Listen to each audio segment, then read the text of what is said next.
You work at job sites with heavy equipment? Most people do. Even if you are a salesperson and or a person that is walking in or on a site, there's heavy equipment everywhere. That could be forklifts, aerial lifts, it could be bulldozers, it could be tracos, any kind of equipment. Well, here is the deal. Basically, if you are working around those, high-vis clothing. You want people to see you. The rule states that you should be in high-vis clothing. Another thing is, if there is any kind of operation, especially digging or tracos that are working or digging trenches, then hard hats. I always promote hard hats anyway because you always want to be safe. Another thing with heavy equipment is inspection of all of your equipment. If you're an operator, the operators are supposed to, one, check for backup alarms.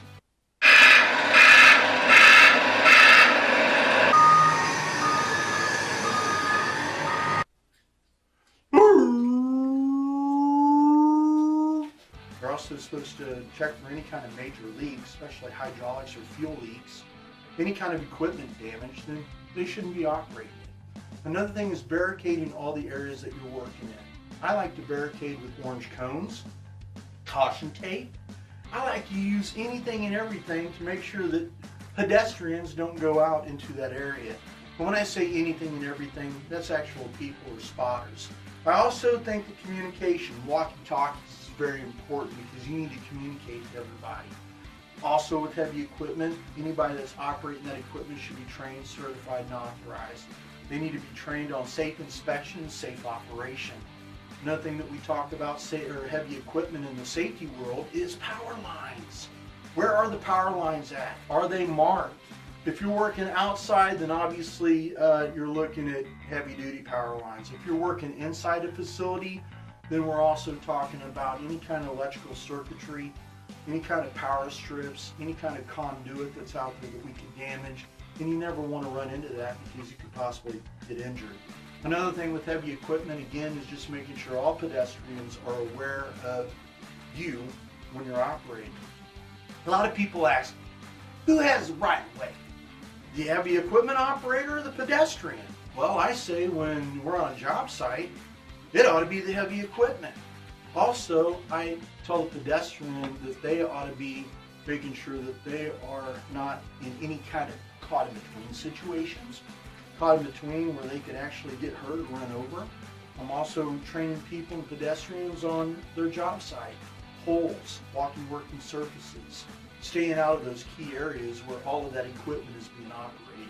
Heavy equipment is very important, but there is a lot to it, ladies and gentlemen. And again, you ought to be trained, certified, and authorized. Heavy equipment is any type of powered industrial equipment that is moving earth and or material on any job site, and that's outside or in.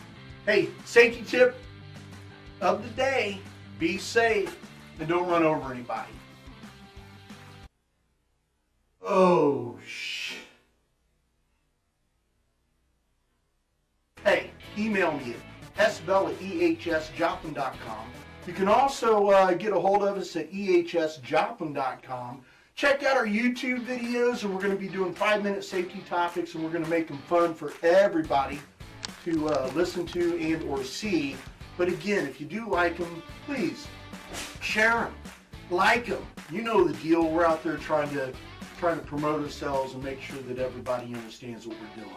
Hey, Team EHS and Employers Health and Safety, as always we say, if you're not working, we're not working. Thanks and have a safe day. EHS consultant services are designed to reduce losses and control those that do occur, while at the same time minimize the customer's major OSHA, MSHA, EPA, and DOT compliance liabilities. EHS LLC in no way guarantees complete regulatory compliance.